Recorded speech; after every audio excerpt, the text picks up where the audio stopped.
Hola a todos, bienvenidos nuevamente a nuestro podcast Pulso del Grupo Dalín de San Angelín. Hoy estamos muy contentos de que tenemos la oportunidad de platicar con el doctor Serafín Romero Hernández, a quien tengo el placer de conocer hace pues, más o menos unos 15 años, ¿no? Y la verdad es que es un gran ginecólogo, pero es una mejor persona. El doctor Serafín es cirujano robótico, ginecólogo con nosotros en el Hospital San Angelino Universidad. Desde que abrimos, ha estado trabajando con nosotros acá y bueno, fue de los pioneros en el tema de ginecología robótica con nosotros y en el país. Doctor Serafín, bienvenido. Muchas gracias por acompañarnos. Muchas gracias, Roberto. Muchas gracias por esa presentación, pero además los halagos que me haces, ¿eh? Y sí, estamos desde que se fundó este maravilloso hospital San Angelino Universidad. Desde antes que tuviera la primera piedra, de hecho. Desde antes. Escogí el consultorio en una maqueta, me acuerdo, ¿no? Así Y es. desde entonces aquí estamos felices, contigo y con tu gente. Pues muchas gracias. La idea de hoy, Doc, es tener una plática más allá del tema ginecológico y temas técnicos que habitualmente platicamos. Pues es un podcast diseñado para el público en general, sin alguna cuestión en específico de temas médicos, sino más bien hablar de cosas humanas que suceden alrededor de los hospitales, alrededor de los médicos y cosas que pueden ser interesantes para todos, para otros médicos, para pacientes, etcétera, etcétera. Y pues a mí me gustaría platicar contigo un poco de ti. O sea, sinceramente, como te decía hace rato, y no es halago, yo admiro tu carrera, admiro más tu personalidad y tu humanidad. Y he platicado con muchos pacientes o muchas pacientes que son pacientes tuyas y que han tenido pues, muy buenos comentarios y extraordinarios resultados. Y me gustaría saber en qué momento dijiste, esto que escogí de la ginecología, sí era lo mío, sí es para mí. Fíjate que es bien curioso porque tú sabes bien que la carrera de medicina es muy larga.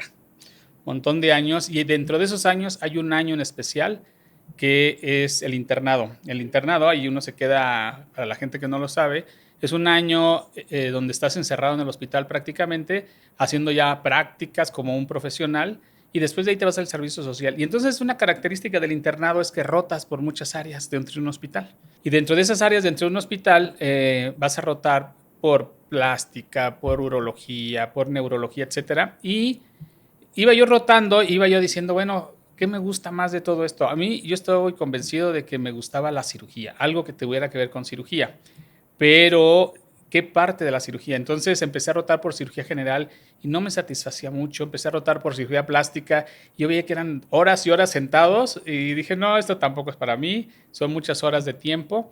Y así hasta que mi última rotación fue la ginecología. Mi última rotación ya para terminar el año fue gineco y ahí conocí a una persona, un doctor, que es el doctor Pastelín, me acuerdo muy bien, lo quiero mucho. Y yo salía de guardia ese día, eran de mis primeros días de rotación ahí, y me dice, él era el director del hospital. Y me dice, doctor, ¿se puede quedar a ayudar a una cesárea? Era el director del hospital. Sí. Yo salía de guardia, entonces, ¿qué crees que le contesté? Pues claro que sí, me puedo quedar, ¿no? Por supuesto. Y entonces lo vi cómo operó y lo vi que operaba tan sencillo. Yo decía, este doctor opera súper sencillo. Entonces me gustó entrar con él y yo decía, yo quiero operar como él. Al siguiente día volvió él a bajar y me vuelve a ver y me dice, ¿me puede ayudar a otra cesárea? Y yo, pero por supuesto. Y entonces ya empecé a entrar a operar con él.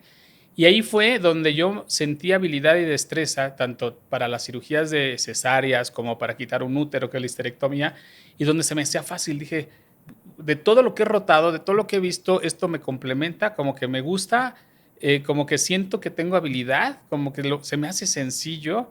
Y entonces ya me empecé a meter más en lo de gineco, fueron 2 meses de ginecología y ahí fue donde yo decidí ser ginecólogo. Pero algo bien curioso, porque yo desde niño, tú me preguntabas a mí, ¿qué querías ser cuando seas grande? Pues habrá quien dice bombero, muy padre y todo. Y yo decía médico, cirujano, partero, veterinario. Ah, caray. Desde chiquito, ¿no? Ajá. O sea, entonces yo nunca dudé, nunca tuve esa inquietud de qué voy a hacer cuando sea grande, qué voy a estudiar, ¿no? Sabía que médico, cirujano, sí, partero, veterinario, no sé de dónde saqué eso, pero yo lo decía.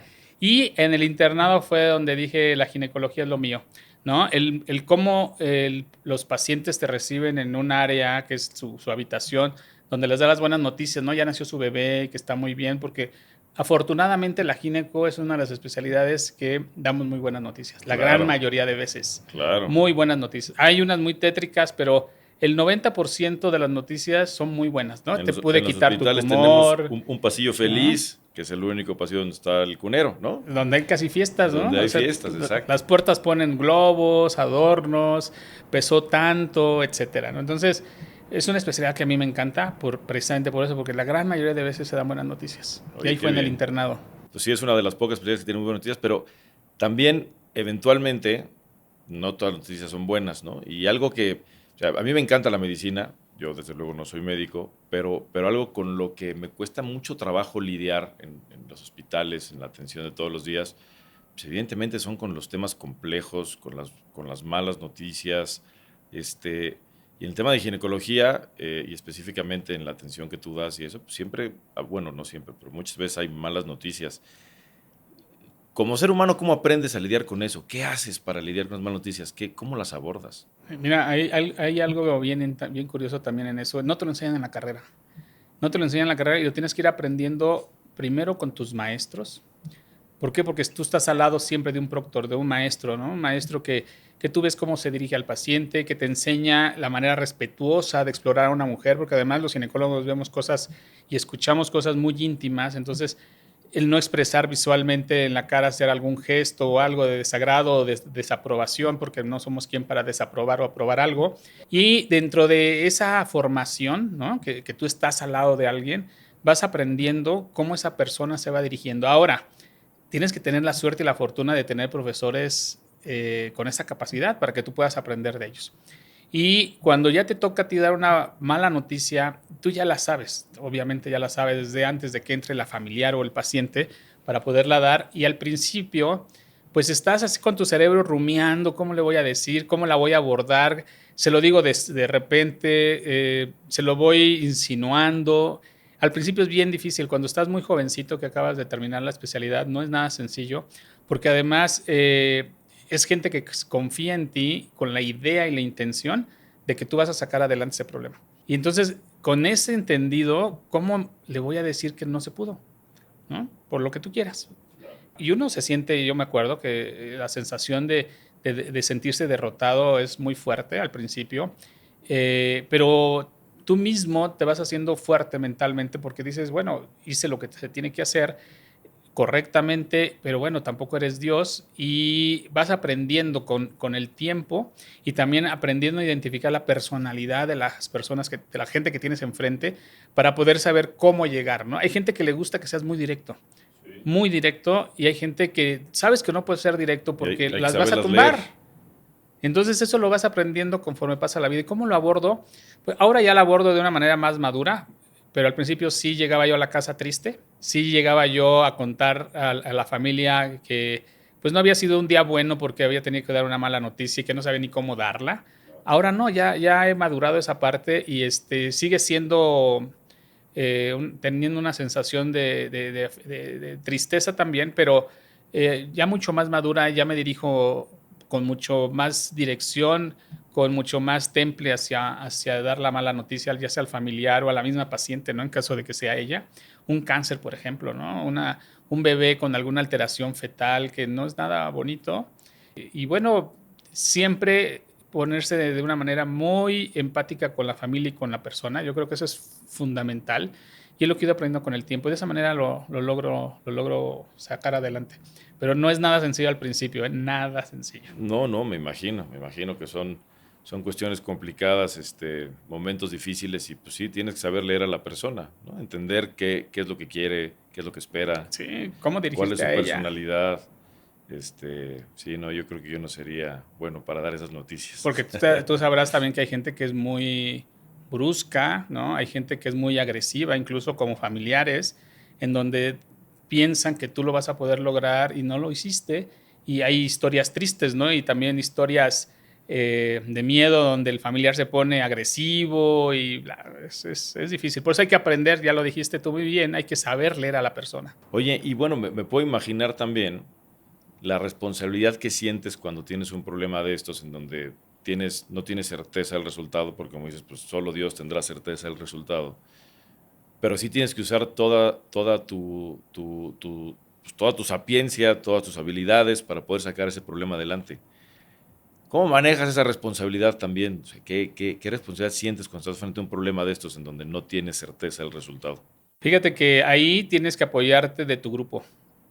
Es una especialidad también que aunque tú eres el líder, pero tienes un grupo. Entonces te tienes que apoyar de tu grupo primero para que en consenso lleguemos a la conclusión del resultado, del probable resultado. Eso es importantísimo. O sea, no puedes tú individualmente, porque el humano, dependiendo también del estado de ánimo en que tú amaneces, en algunas ocasiones es tu respuesta en ese día, en la vida. Y entonces tienes que hacer un consenso con tu grupo cercano de tus colaboradores, de tus socios, de tu grupo de amigos con el que trabajas siempre, ¿sí? Para saber y decir, ¿sabes qué? Así está el tema, y entonces sacamos un consenso médico ahí, pero entre amigos que sabemos lo que sentimos y cómo nos conocemos, y entonces ya afrontarlo y decirlo, ¿no? Y es la manera de hacerlo. Yo pienso que en equipo es mucho menos doloroso o mucho menos difícil el poder afrontar una situación de estas. Me parece muy valioso lo que dices porque yo siempre he creído, y espero que ningún médico me esté escuchando, pero siempre he creído que los médicos son buenos jugadores de golf y malos jugadores de fútbol. Les gusta jugar solitos, ¿no? Y los médicos que entienden el valor del equipo, pues tienen siempre mejores resultados, ¿no? Sí, sí, por supuesto. No puedes ser individual. De hecho, es una carrera, tú lo dijiste también muy cierto. La gran mayoría de médicos somos individualistas, Sí. egocentristas hasta cierto modo, pero la vida cuando te tropiezas y te golpeas, o cuando ves que se golpea a otro, es una experiencia no dolorosa para ti, pero si la aprendes, sabes que debe ser en equipo, y un equipo son dos o más, ¿no? Entonces, trabajar en equipo y consensuar en equipo alguna decisión difícil es mucho más aligerante para el grupo, para ti, pero sobre todo para lo que tú quieres expresar a la persona que le quieres expresar. Sí, yo creo que tendríamos que implementar alguna serie de talleres de trabajo en equipo para médicos. Para médicos, porque, sí, habitualmente no lo hacen muy bien. Pero bueno, pues sí. Oye, Doc, y a ver, entrando un poco al tema de cirugía robótica, que ahora estamos acá con el Congreso de Cirugía y hemos tenido algunas cosas de cirugía robótica. eh, ¿cómo cambió bueno, antes de la cirugía robótica, cómo cambió la cirugía laparoscópica el tema de ginecología? O sea, la cirugía laparoscópica, digo, para los que no están a lo mejor muy enterados de esto, básicamente es hacer una cirugía con mínima invasión, con unas pequeñas incisiones, cámaras e instrumentos que metes por unos pequeños agujeritos, ¿no? Exacto. Así como los ingenieros lo entendemos. ¿Cómo cambió eso versus la cirugía tradicional? Como dices muy bien, los orificios son tan pequeñitos que ya en un futuro no nada lejano va a haber orificios para poder trabajar hasta de 3 milímetros. Imagínense que ustedes un lápiz de los amarillos mide 5 milímetros, que es con lo que ahora trabajamos, ¿no? Bueno, ya va a haber de 3 milímetros. A mí me tocó evolucionar, ¿no? Desde la cirugía ruda, que es la cirugía abierta, la cirugía convencional, la cirugía tradicional. Ya llevo más o menos 28, 30 años en este andar. Y me tocó evolucionar desde esa época donde ni nos imaginábamos que íbamos a operar con robots. O sea, eso era ciencia ficción. Y entonces, en esa época, la cirugía ginecológica estaba todavía, porque la primera cirugía laparoscópica fue en los 80, o sea, tampoco tiene tanto. Sí, bueno, sí. para los chavos han de decir que es un montón de tiempo, ¿no? Es mucho pero, tiempo. Pero en los 80, ¿no? Si hablamos apenas, desde los inicios de la medicina para acá, pues no es nada. Sí, no es nada, ¿no? Desde los 80 empezó la cirugía laparoscópica. Sí. Y en esa época, y todavía durante 15 años, estamos hablando de los 2000, imagínate que lo tuvimos aquí hace 25 años atrás, apenas unas cuantas cuadras. La gente, muchos médicos satanizaban la cirugía endoscópica, la cirugía laparoscópica. ¿Por qué? Porque los viejos, los maestros decían, no, para mí es mucho mejor tocar, ver, abrir, batirme, ¿no? Así tipo Joaquín Pardavé, que los que no sepan váyanse a meter, ¿quién era Joaquín Pardavé, no? De esa época que salían manchados de sangre y salvábamos al paciente y eso. Y entonces hubo muchos detractores, muchísimos. ¿Por qué? Porque no creían en los beneficios de la cirugía laparoscópica, la de mínima invasión, la de orificios. Ahí ya no abrimos, ahí perforamos. Y en 1985 se hizo la primera histerectomía laparoscópica. ¿Sí? 85, en el 86. 85 en el mundo. En el mundo. Porque en México yo me acuerdo que empecé a trabajar en hospitales en el 2000 y todavía apenas estaba. En el 85 se hizo en el mundo. Entonces, imagínate, en México ponle el 2000 que muy pocos hacían histerectomías, que era la madre para los ginecólogos de nuestra cirugía, la cirugía más grande que tenemos. Sí. En los 2000 todavía no todos los ginecólogos, y hasta la fecha tampoco, no todos los ginecólogos tienen ese adiestramiento, pero vino a evolucionar tanto que ahorita un ginecólogo, fíjate, un ginecólogo que no hace una cirugía laparoscópica está atrasado en el tiempo. Ya es anacrónico, ya hay que hacer algo con él. ¿Y qué hay que hacer con él? Pues convencerlo de que se ponga a adiestrarse a hacer cirugía laparoscópica, porque el cambio que hubo desde la cirugía abierta a la laparoscópica fue abismal. Sí. No es lo mismo, tú lo viste, pacientes que antes se quedaban hasta una semana por una histerectomía. Claro. 5 días, 4 días, y ahora por una laparoscopia se quedan un día. ¿Y eso en qué se refleja? Tú sabes muy bien que un paciente cuando se va a operar tiene que hacer a su alrededor un montón de cosas en su vida. ¿Con quién va a dejar a los niños? ¿Qué si el trabajo? ¿Qué si los pendientes? ¿Qué quién me va a cuidar? ¿Quién va a hacer la comida? Etcétera, etcétera. Bueno, para cuando ya llegó al hospital ya tuvo que haber arreglado el 70% de su vida, 80% de su vida familiar. Claro. Y a eso agrégale una semana de hospital en aquella época, ahorita se quedan 3 días más o menos, y a eso agrégale 40 días de posoperatorio, ¿no? Tormentoso. Y todo eso vino a cambiar con la cirugía de mínima invasión, de tal manera que se quedan un día, a los 10 días ya prácticamente están sin dolor, o prácticamente ya si quieren irse al cine se pueden ir al cine, y sus actividades que ahora las mujeres, por ejemplo, con el tema del trabajo en línea, pueden trabajar en casa sin mayor problema, y no es esos 40 días torturosos de que todavía a los 15 días se levantan, ¿no? Con dolor. Con dolor. Sí, independientemente de los temas logísticos, ¿quién quiere sufrir 40 días en vez de 5, ¿no? Y eso lo vino a revolucionar la cirugía laparoscópica, ¿no? Tan es así que, pero lo que hay detractores, ahorita ya no, ya no se atreven a decir que están en contra de la cirugía laparoscópica porque pues, ellos mismos se segregan, ¿no? O sea, ya no hay quien, pero a mí me tocó esa época, yo me hice con la cirugía abierta, me ha tocado evolucionar, soy un migrante tecnológico, y me encanta la tecnología, entonces evolucioné de la cirugía abierta a la cirugía laparoscópica, y bueno, ahorita ya el top, ¿no? Que vendría siendo la guerra de los robots. La guerra de los robots. La guerra de los robots, ¿no? Que es la cirugía robótica, así es. Entonces, ahí es donde se hizo esa ruptura, esa disrupción entre la cirugía abierta, con todos los beneficios que da la cirugía laparoscópica. Y la cirugía laparoscópica, pues es la mamá de la cirugía robótica. Sí, ¿no? Así es. ¿Y cómo cambió la cirugía robótica el tema de la cirugía ginecológica? Bueno, todavía no lo cambia, ¿eh? Todavía no lo cambia. Todavía no lo cambia, lo está cambiando. La cirugía robótica lleva en el mundo 20 años, 25 años, más o menos. En México llevamos la mitad de ese tiempo, 12 años más o menos, ¿no? Y todavía no lo cambia, ¿por qué? Porque todavía está muy limitada la cirugía robótica. Sin embargo, sí, la cirugía robótica tiene una base fundamental, que es la cirugía laparoscópica. Ahí se originó la cirugía de mínima invasión. A partir de la cirugía laparoscópica nace la cirugía robótica, y los cambios que se vienen con la cirugía robótica son básicamente en gran escala a los cambios que hizo la laparoscopía con la cirugía abierta. Okay. El tema de costos, en aquella época una cirugía laparoscópica era carísima, o sea, era inaccesible. Sí, el volumen era muy bajo y era muy caro el Exactamente, ¿no? Había un solo proveedor, una sola pinza, yo qué sé, ¿no? Entonces eso hacía que se encareciera. Pasó el tiempo y ya vimos, ¿no? Que en cualquier hospital se puede hacer una cirugía laparoscópica y eso abate costos brutalmente. Entonces el mismo fenómeno, fíjate, de alguna manera es el mismo fenómeno ahora con la cirugía robótica, ¿no? Hay gente que está en contra todavía porque piensan que es mucho más efectiva la cirugía laparoscópica, pero yo creo que es por un motivo, por desconocimiento. Fíjate que hace, ¿qué será? Como 8 años, más o menos, hay un colegio muy importante en México que es el Comego, el Colegio Mexicano de Ginecólogos, y la primera, fue antes de la pandemia, y la primera sesión que se hizo en línea, que se transmitió a toda América Latina, la di yo. La di yo con algo muy tecnológico, que era la cirugía robótica, precisamente. Entonces, tenía un auditorio lleno, ¿no? Lleno me refiero a los que cabían ahí, que eran 150 ginecólogos, todos ginecólogos, y hablé de la cirugía robótica con otro grupo de amigos que éramos los pioneros en este tipo de cirugías en aquella época, el doctor Radamés Rivas, por ejemplo. ¿Y qué crees que pasó? Bueno, hubo unos encontronazos sabrosos, porque muchos de los ginecólogos decían que la cirugía robótica no funcionaba, que la cirugía robótica no era práctica, que la cirugía robótica podría traer muchos problemas e inconvenientes porque ellos, por desconocimiento, pensaban erróneamente cómo operaba un robot, ¿no? Entonces, de hecho, de tal manera que yo les pregunté, bueno, de todos ustedes aquí, levanten la mano, ¿quién hace cirugía laparoscópica? Y me creerás que fue como el 70%, ni siquiera el 100% todavía. O sea, el 70%. Entonces les dije, bueno, esa misma pregunta se las hicieron y ese mismo encontronazo lo tuvieron ustedes a sus inicios de la cirugía abierta a la laparoscópica.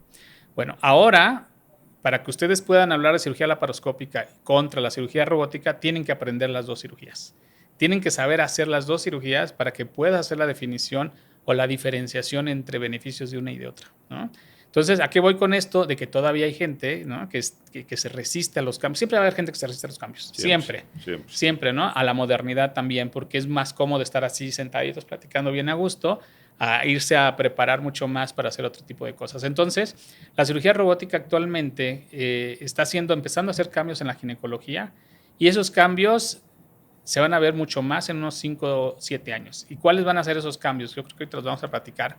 Pero entre esos cambios va a ser la accesibilidad que la gente deberá de tener para poderse operar con esa tecnología. Ahora, lo malo, ¿cuál es? Que bueno, no es malo, pero yo les digo, la gran desventaja de la cirugía robótica es de que se sienten también las mujeres. Estoy hablando de mujeres porque soy ginecólogo, pero se sienten también que no te hacen caso. O sea, tienen que guardar un reposo cierto tiempo para que se recuperen. Yo ya estoy curado, ya entonces, me voy. a los 3, 4 días ya quieren hacer sus cosas. Claro. Entonces, cosa que no se vería con la láparos ni que se ve tampoco con la cirugía abierta.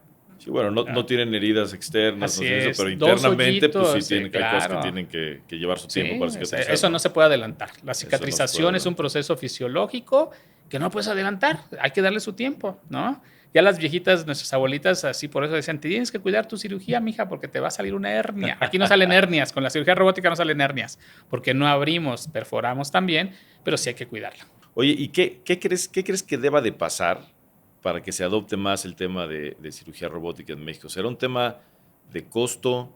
¿Será un tema de acceso? O sea, que la gente tenga una cobertura. ¿Será un tema de desconocimiento? Ya pasamos esa historia con la cirugía laparoscópica, ¿no? Vaya, ya habíamos visto que tiene muchas semejanzas, o sea, parecido, pero ¿qué crees que debería pasar para que la cirugía robótica fuera más popular y mejor aceptada? Bueno, seguramente viste lo que tuvo que pasar de la abierta a la laparoscópica, ¿no? Sí. ¿Qué es eso? Más equipos, más conocimiento, tanto del médico como del paciente, pero mucho más del médico que la acepte. ¿Por qué?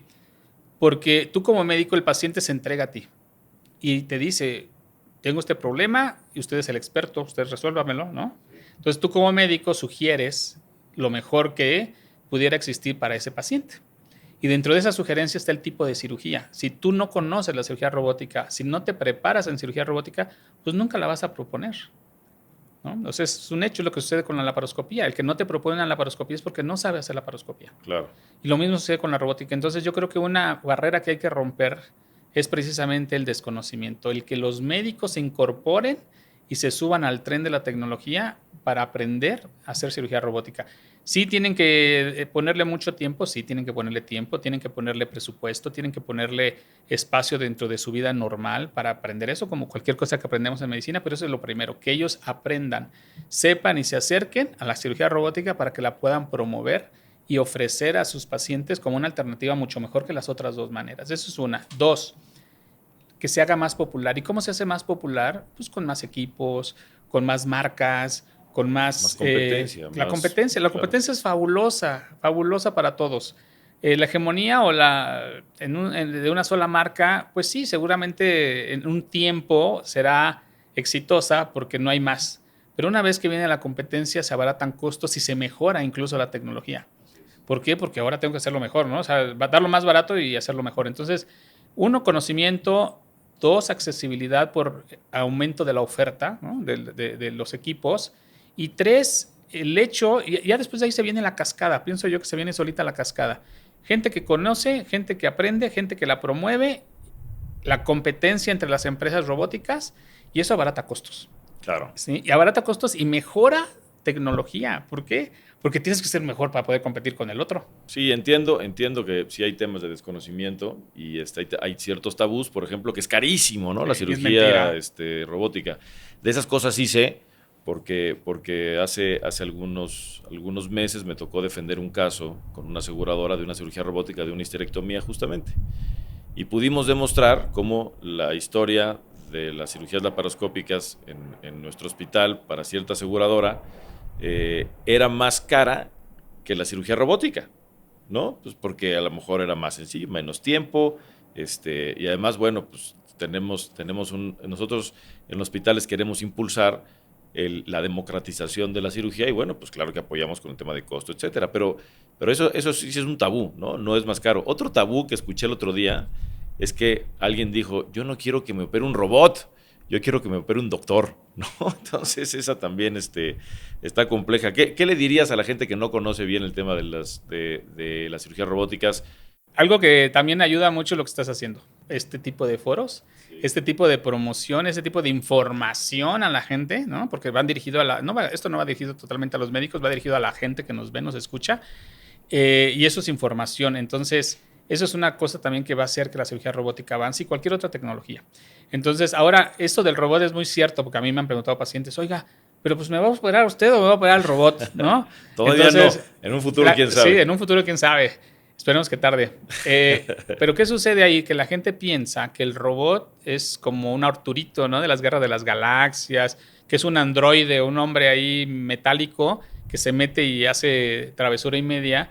Y no, entonces hay que enseñarles con imágenes. Ahora el internet es fabuloso porque tú te metes a la computadora, miras el robot y se van a dar cuenta que es un equipo, un instrumento, ¿no? Un instrumento que se mueve a través de lo que yo hago. Entonces, ¿quién lo opera? Pues yo, a través de ese instrumento. De esa manera, entonces, no hay. Alguna vez una paciente me dijo, doctor, pero se mete un robot dentro y me opera y luego lo saca, ¿o cómo? ¿No? O sea, da risa, pero así es, ¿no? Entonces, Claro. no, el que te opera soy yo a través de un instrumento. Un par de fierros que son el robot, porque es eso, y no tiene una figura humana, ¿no? Son herramientas, son barras, son brazos metálicos, poleas, etcétera, que trabajan a través de cables de energía eléctrica, pero yo lo manejo a través de una consola, ¿no? A través de una consola que estoy ahí mismo, que está hecha la cirugía robótica para trabajar a distancia. Sí, originalmente. Esa es la idea, así originalmente esa era esa, y para la guerra. Sí, ¿no? exacto. Originalmente ahí era, ese es como empezó. Pero bueno, por X motivo, ¿no? Sobre todo por el tema de tecnología del internet, no se ha podido lograr y otras cosas.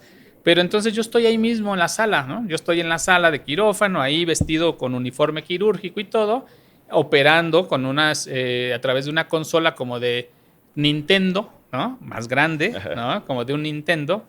Y a través de los cables que están conectados al robot, pues el robot hace los movimientos que yo estoy haciendo. De hecho, no los hace, los hago yo a través de ese instrumento. Entonces, efectivamente, la opero yo a través de ese equipo, que ese equipo va a tener mejor visión que yo, porque es un equipo como una cámara espectacular donde aumenta 10 veces más el tamaño de algo, ¿no? Es un equipo que su movimiento de mano va a ser mucho más articulada que la mía, ¿sí? Nosotros no podemos voltear la mano completamente y con el robot la puedo voltear la pinza totalmente. Y entonces, ¿no? Entonces la cirugía robótica, o mejor dicho, la cirugía la hago yo a través de los instrumentos del robot. La verdad es de que ese robot no funciona si no está alguien sentado manejándolo. Sí, es una extensión tuya. Así ¿no? es, te da mejor visión. Muchísima te da mejor visión. precisión porque tiene unas manitas chiquititas. Lástima que no traemos aquí una pinza, pero me la hubiera yo traído. Ándale. Para enseñarles cómo es eso del movimiento de la pinza y eso, pero lo vamos a hacer. Sí, podemos poner un video aquí en el podcast. Te voy a invitar a que entres a quirófano, ¿no? Y ahí hacemos ahí algunos movimientos. Hacemos ahí el video, estaría bien. Oye, pues muy bien.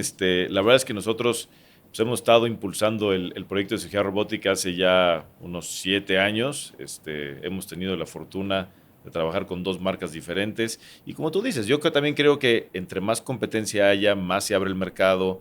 Pues, con cualquier tecnología cuando es nueva es muy cara. Cuando empieza a haber mucho más tecnología, cuando empieza a haber más competidores, eso evidentemente baja y va a permitir un acceso mayor. Y bueno, quién sabe, a lo mejor en el futuro, pues a lo mejor sí va a tener inteligencia artificial y a lo mejor sí van a poder operar solitos, pero bueno, todavía no estamos ahí. Aún hay una cirugía vista o realizada por el cirujano, a diferencia de lo que evidentemente mucha gente piensa, ¿no? Independientemente del tema tecnológico, yo creo que el tema humano es importante, ¿no? Independientemente de que hoy hay muchas cosas tecnológicas alrededor, tanto de la información como de la técnica, ¿qué consideras que es lo que humanamente el médico no debe de perder con el paciente? La cercanía con el paciente. Nunca jamás debemos de perder la cercanía. ¿Cuál es esa cercanía? El que yo platique con él, el que él sienta que estoy junto a él, o es la paciente que sienta que estoy junto a él, que la paciente se sienta acompañada por mí, ¿sí? Porque para mí una cirugía es una de muchas, pero para mí, y entender que para mi paciente es un evento a lo mejor único en su vida. Claro. Nunca más lo va a repetir. Para nosotros es un tema de todos los días. Para nosotros es una más, ¿no? Sí, entonces, sí. entender y ponerse del lado del paciente. O sea, yo creo que el médico, a pesar de las tecnologías, no debe de perder esa sensación de vas a estar bien, hay que ser muy honestos con ella siempre, sentirse acompañada, sentirse que ahí está el médico que lo ve, ¿no? Que hay pacientes que dicen es que yo te veo y me siento muy seguro y tranquilo. Eso es lo que no se debe perder. Está la medicina online, por ejemplo, que no tiene esa sensación de cercanía, Sí. Curiosamente, porque no es lo mismo que yo te consulte o que alguien te dé una consulta online a que esté físicamente contigo. ¿Por qué? Porque el ver a la persona, el ver el cuerpo, el olor incluso hace que uno se sienta acompañado, se sienta seguro o se sienta inseguro. Claro. ¿Sí? O sea, la presencia es algo que ojalá y nunca se pierda. Y ya lo vivimos con la pandemia, ¿no? Lo vivimos con la pandemia, que empezamos a aislarnos y perdimos mucho de ese contacto. El abrazo, ¿no? Que nos dábamos para saludarnos, que de repente no podíamos hacerlos. Y el humano es de manada. Totalmente. El humano es de manada y entonces, ¿eso qué significa? Que somos de cercanía. Yo creo que el médico nunca jamás debe de perder, no debemos de perder. Primero, el ponerse del lado del paciente. ¿Qué siente él ante una noticia? ¿Qué siente él ante un próximo evento que se va a llevar a cabo? Y sobre todo que se sienta seguro de que uno está ahí con él o con ella. Yo creo que es eso, la cercanía. A pesar de la tecnología que existe. Sí, claro. Yo en algún lugar leí, no me acuerdo exactamente el porcentaje, pero leí que un porcentaje muy importante del éxito de la recuperación de un paciente está basada en la confianza que le tenga a su médico. En eso quiero decir, en esa cercanía, en esa confianza. Pues el cuerpo es poderoso y puede también tener procesos de curación. No quiero ser esotérico, pero bueno, tiene procesos de curación autónomos que se pueden generar pues, por un tema de confianza, ¿no? Sí, desde luego es importantísimo. Oye, y tienes años ejerciendo, años en ese tema, y has visto miles, no sé cuántos miles, cientos de miles, quizás decenas de miles de pacientes.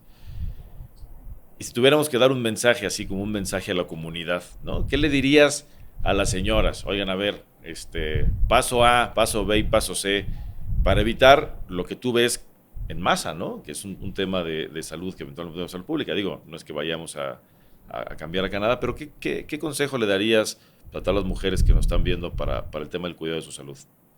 Uno, que no posterguen una atención. ¿Qué es eso? Las mujeres y el humano en general se acostumbra a lo bueno y a lo malo. Se acostumbra al dolor, se acostumbra a la tristeza, nos acostumbramos a la buena vida también, nos acostumbramos a la mala vida, normalizamos todo, pero eso lleva un tiempo. Entonces, un consejo es de que no posterguen un malestar, que no lo minimicen, ¿eh? Porque puede ser que ese malestar sea más grave de lo que piensan. Okay. Y antes de que tengan ese malestar, pues ya sabes, es algo muy viejo que es la prevención. La prevención, y ojalá y pudieran tener la oportunidad de escoger a su médico, no el que les toca.